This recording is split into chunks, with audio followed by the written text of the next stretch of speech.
अस्सलाम वालेकुम गाइस, कैसे हो तुसी सब? ठीक हो? हाल चाल कैसे हैं? अगर मेरे चैनल ते नए हो तो सब्सक्राइब कर दें, शेयर कर दें ताकि आने वाली वीडियो का नोटिफिकेशन मिलता रहे हर वीडियो का। ठीक है, अज आप बना लगे हैं स्पैश। ठीक है, तो शरबत ठीक है आड़ूआं का तो बनाने तो तुहानू दसदे ओहदी रेसिपी कि किस तरह बनेगा। ठीक है, चलो जी आप हुण आड़ू लै लेने।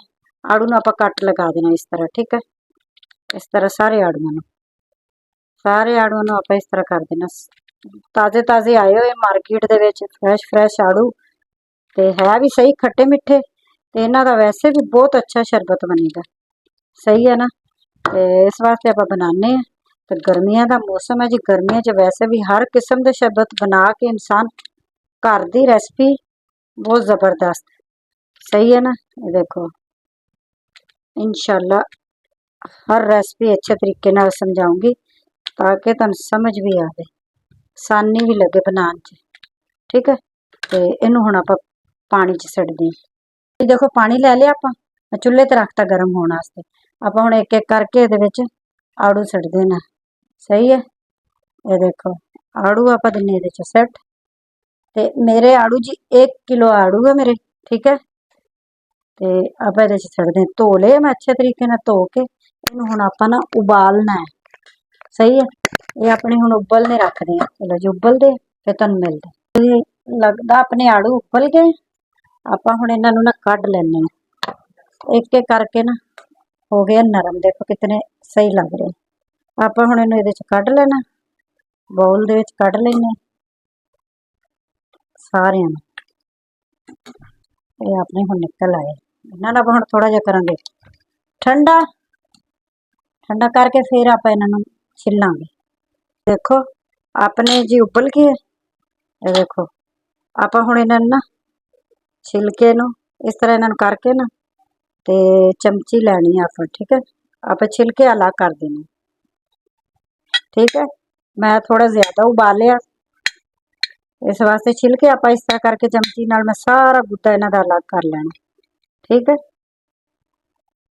सारा छिलके आपां कर देने अलग, गुद्दा इन्हां दा अलग। ठीक है, सारा ही अलग हो जाएगा।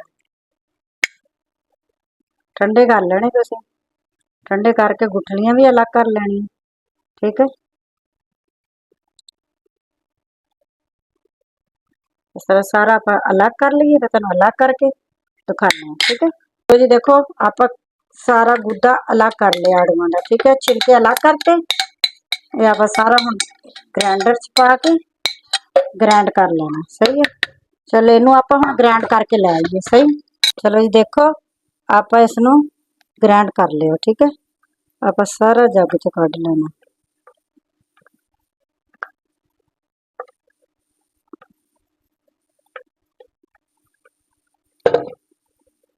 इसनू आप छान लेना। बहुत ही मजे का बनता शरबत आड़ू का।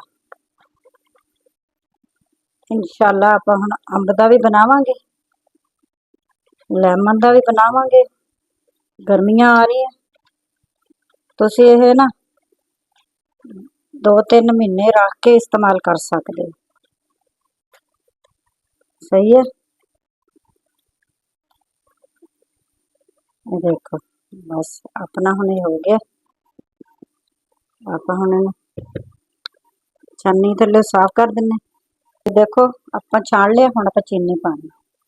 अच्छा चीनी की पता मैं कितनी लई? मैं कटोरी ये एक लई, अपनी पौनी कटोरी है। ठीक है, ते एक ही कटोरी अपनी चीनी दी है। ठीक है, आप विच लैमन भी पाना, इस वास्ते चीनी थोड़ी ज्यादा पा रहे हैं क्योंकि शरबत बना रहे हैं। ये तकरीबन मेरी ना ये वाली कटोरी ना एक भर के है, यानी इस तरह भरी है, तो एक पौनी कटोरी है। ये आप लई पूरियां 2 कटोरियां नहीं लईयां। ठीक है, आप हुण इहदा पानी लैना, पानी आप इसे नाल पमैश कर लेना। ठीक है, अपना इतना पानी चला जाएगा, ये अपना इतना पानी चला जाएगा। चल इस तो उत्ते आप पानी नहीं पाना, इनू आप रख देने हुण चुल्हे ते। ठीक है, हिला लेना। हुण आप इनू चुल्हे ते पकाना। ठीक है, चीनी भी हजे अपनी खुरेगी अच्छे तरीके नाल खुरेगी ना, फिर ये अपना थोड़ा जिहा होर लिक्विड होएगा, फिर पकेगा सही। चलो ये देखो झाग आएगी ना इसकी, ये तुसी उतारी जानी है उपरों उपरों, ठीक है। इस तरह करके सारी झाग उपरों उतार देनी, झाग ऊपर नहीं रहन देनी। जिस तरह पकदा जाएगा झाग उतारते जाना, झाग साइड ते आ जाएगी, ये देखो साइड ते आएगी, इस तरह करके उतार लेंगे सारे ही। आप उपरों इस तरह करके साफ कर लेंगे, ये देखो। देखो हजे झग आ रही है, आप पहले नमक सिट दईए, फिर इनू उबाले खाएगा ना, फिर ये आप उतार देंगे ऊपर, ठीक है। ये देखो ये आप सारी उतार देनी, अब नमक हल्का जिहा विच सिट देना, ठीक है। फिर आप सिट देना जी ये फूड कलर येलो वाला, ठीक है। देखते हैं अपना कितना हो गया, ये देखो। चलो आप इतना सिट दिता, अपना बेहतरीन बन जाना। चलो जी आप हुण इहदे विच सिट दिन्ने आ लैमन, ठीक है।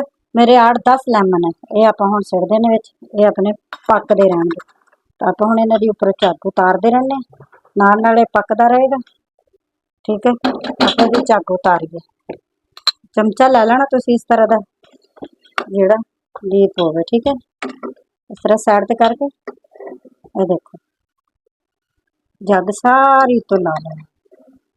चलो जी देखो ਆਪਾਂ ਹੁਣ ਸਾਰੀ ਨੂੰ ਹੁਣ ਪਕਾ ਲਈਏ, ਥੋੜਾ ਜਿਹਾ ਫਿਰ ਤੁਹਾਨੂੰ ਦਿਖਾਣੇ ਨਾਲ ਨਾਲ ਆਪਾਂ ਝੱਗ ਉਤਾਰ ਰਹੇ, ਇਸੇ तरह ਤੁਸੀਂ उतारनी, सही है। देखो अपना साफ हो गया, देखो कितना प्यारा अपना स्क्वैश तैयार हो गया।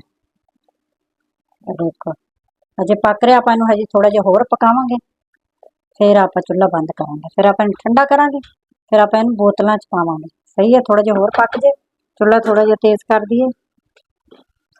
चलो जी देखो अजे अपना पक रहा, ये देखो आप झग उतारी है सारी, यदि सारी झग उतर गई, ठीक है। इसी तरह तुसीं सारी उपर दी झग उतार देनी, झग नहीं उपर रहनी। हुण ये अपना पक रहा, देखो हुण अपने पकदे नूं काफ़ी टाइम हो गया, आप विच लैमन दा जूस डाल लिया ना, ते अपने ना क्रिस्टल नहीं बनणगे, ठीक है, जमेगा नहीं।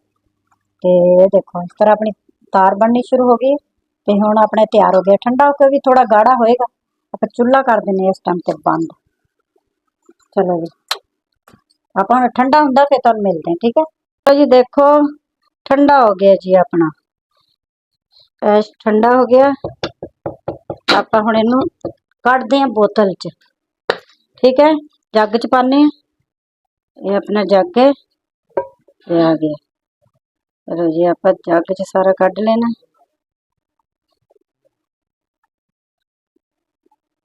ये अपना इतना हो गया जग च, ठीक है।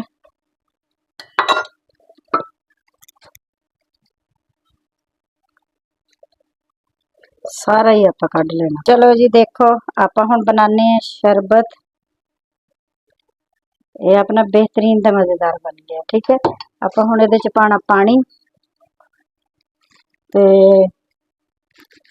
पानी पाने इहदे च, तुसीं बस इस तरह बना के रखो, ठीक है। ते चमची लो ते हिलाओ, बेहतरीन देखो जी अपना शरबत तैयार हो गया। गर्मी दूर करो, मिठाओ तो पजाओ। थोड़ा जिहा आपां होर पाने, ठीक है।